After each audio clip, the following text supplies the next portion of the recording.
Hello दोस्तों, तो स्वागत है आपका एक बार फिर से। और आज हम करने वाले हैं द थीफ्स स्टोरी का सेकंड पार्ट, जो कि हमारी फुटप्रिंट्स विदाउट फिट बुक का सेकंड चैप्टर है। तो चलिए let's start the chapter. Anil जो है वो अपना जो पैसा है वो फिट्स और स्टार्ट के ज़रिए कमाता था। मतलब फिट्स और स्टार्ट का मतलब एक ये आइडियम होता है, मुहावरे की तरह यूज़ किया जाता है, जिसका मतलब होता है कोई भी काम को करने का एक इर्रेगुलर वे। तो वो इर्रेगुलर तरीके से पैसा कमाता था। अब वो एक हफ्ते के लिए पैसा अपना जो है वो उधार ले लेता है, और अगले महीने का जो है इसी पहले ही मतलब जो है अगले हफ्ते का जो उसका पैसा था वो पहले ही ले लेता है उधारी पे।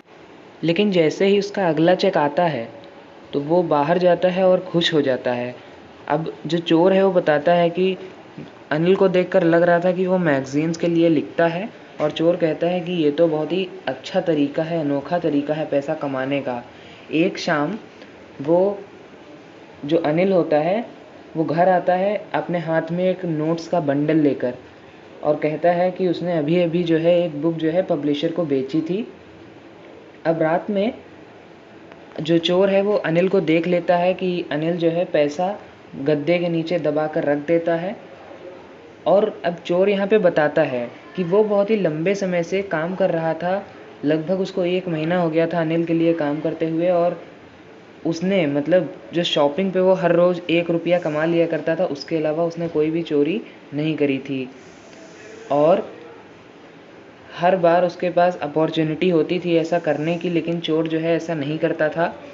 अनिल ने जो है दरवाजे की जो चाबी थी वो भी चोर को दे रखी थी, यानी कि जो हरी सिंह था उसको दे रखी थी। एंड जो चोर है वो जब भी चाहे वो अंदर आ सकता था कमरे में और बाहर भी जा सकता था। अब चोर यहाँ पे बताता है कि मतलब अनिल जो था वो ऐसा आदमी था, वो सबसे भरोसेमंद आदमी जो था वो अभी तक चोर को मिला था। और इसीलिए चोर कहता है कि उसे अनिल को लूटना बहुत ही मुश्किल काम था, क्योंकि उसने बहुत ही ज़्यादा भरोसा दिखाया था चोर पे। और चोर बताता है कि जो एक लालची आदमी है उसे लूटना बहुत ही आसान होता है, क्योंकि वो अफोर्ड कर सकता है कि वो लूट जाए। लेकिन ये बहुत ही मुश्किल होता है कि एक मतलब जो है केयरलेस आदमी को लूटना। कभी-कभी तो वो नोटिस भी नहीं करता कि वो जो है उसे लूटा जा रहा है। और इसी वजह से मेरा जो काम करने में मुझे जो मज़ा आता है चोरी करने में, वो बिल्कुल भी नहीं आता ऐसे आदमी को चोरी करने पर। हाँ, ये कुछ टाइम है मेरा असली काम करने का। चोर अपने आप से कहता है कि अब मुझे कुछ अपना असली काम करना चाहिए। और चोर बताता है कि वो प्रैक्टिस से बाहर था, मतलब उसने बहुत दिनों से चोरी नहीं की थी। और अगर वो पैसा नहीं भी लेता है अनिल का, चुराता नहीं है, तो वो सिर्फ़ अपने दोस्तों के साथ उसे बर्बाद कर देगा। अब उसी रात की बात है। अनिल सोया हुआ था, और रात में जो चाँद की रोशनी थी वो उसकी बालकनी से होते हुए उसके बेड पर पड़ती है। जो चोर था वो ज़मीन पर बैठ जाता है और सिचुएशन को कंसीडर करता है, मतलब समझता है और सोचता है कि चोरी करना इस समय ठीक रहेगा या नहीं। फिर वो सोचता है कि अगर वो पैसा लेता है तो वो आराम से जो है रात की जो 10:30 की एक्सप्रेस थी वो लखनऊ के लिए उसे आराम से पकड़ सकता था। अब वो अपने ब्लैंकेट से निकलकर रेंग कर जो है अनिल के बेड के पास पहुंचता है। अनिल बहुत ही पीसफुली मतलब बड़े ही आराम से और शांति से सो रहा था। उसका चेहरा एकदम क्लियर था और उसके चेहरे पर बिल्कुल भी लाइनें नहीं थी। मतलब यहाँ पे ऑथर ने ये बताने की कोशिश की है कि अनिल जो है वो बड़े ही मतलब जो है आराम से सो रहा था, केयरलेसली, घोड़े बेचकर, मतलब जिसे हम कहते हैं। और उसके और जो चोर है वो बताता है कि यहाँ तक उसके चेहरे पर जो है ज़्यादा मार्क्स थे, ज़्यादा लाइनें थीं। हालांकि जो चोर के चेहरे पर जो ज़्यादा लाइनें थीं वो उसके घाव की थीं, लेकिन जो उसका चेहरा था वो बता रहा था कि वो काफ़ी टेंशन में था। अब उसका हाथ जो है गद्दे के नीचे जाता है और नोट्स ढूंढने लगता है। अब चोर जो है वो उन नोटों को गद्दे के नीचे से बिना साउंड किए निकाल लेता है। और ऐसे मोमेंट पे अनिल जो है वो अपनी नींद में आह भरता है, और जो जिधर की साइड चोर होता है उधर साइड को वो करवट लेकर सो जाता है, अपनी नींद में ही करवट लेता है। तो ऐसा देखकर जो चोर होता है वो चौंक जाता है और बहुत ही तेज़ी से रेंग करके रूम से बाहर चला जाता है। और जब चोर मतलब उस हाउस से बाहर पहुंच जाता है और रोड पे होता है तो वो दौड़ना शुरू कर देता है। उसके जो नोट्स होते हैं वो उसने अपनी पैजामा की जो वेस्ट पे, यानी कि पैजामा के जो लास्टिक्स होती हैं कमर पे, उसमें उसने नोट्स को फंसा रखा था।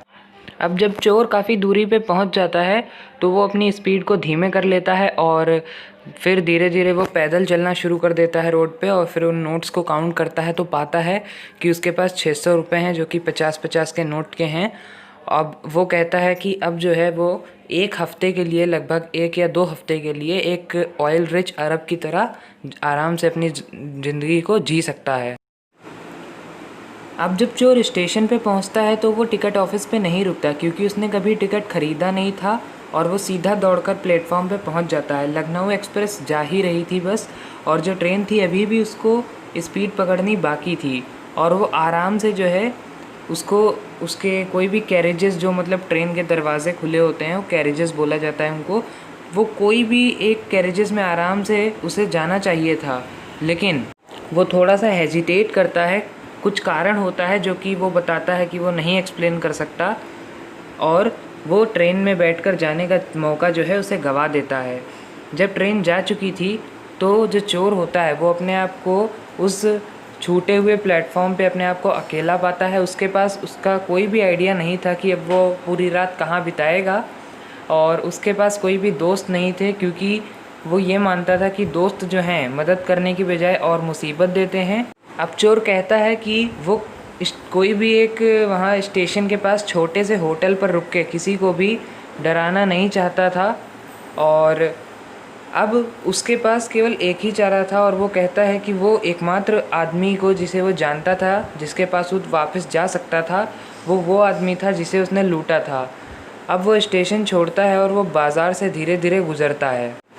अब चोर यहाँ पे बताता है, जब वो बाज़ार से गुज़र रहा था तब वो बताता है कि उसने अपने इस छोटे से कैरियर में एक थीफ की तरह लोगों के चेहरों के जो भाव होते हैं उसको देखा है, जब वो अपने सामानों को खो देते हैं या उनका सामान जो है चोरी हो जाता है तो उनका चेहरे का भाव कैसा होता है। अब चोर बताता है कि जो लालची आदमी होता है उसको डर लगता है, जो अमीर आदमी होता है वो गुस्सा दिखाता है, और जो गरीब आदमी होता है वो एक्सेप्टेंस दिखाता है, यानी कि वो कहता है कि ये भगवान की इच्छा थी तो इसलिए ऐसा हुआ। अब लेकिन चोर बताता है कि वो जानता था कि अनिल का फेस कैसा होगा जब वो पाएगा कि चोर कौन था। वो केवल सैडनेस का एक टच उसके चेहरे पर दिखेगा, इसलिए नहीं कि उसका पैसा उसने खो दिया था, चोरी हो गया था, बल्कि इसलिए कि उसका विश्वास टूट गया था, उसे धोखा दिया गया था। तो गाइस तब तक के लिए इतना ही, और इसका अगला पार्ट मैं जल्दी आपको दूंगा, और अगर आपको क्वेश्चन आंसर चाहिए तो आप कमेंट में ज़रूर बताएं। So thank you so much for watching and bye bye.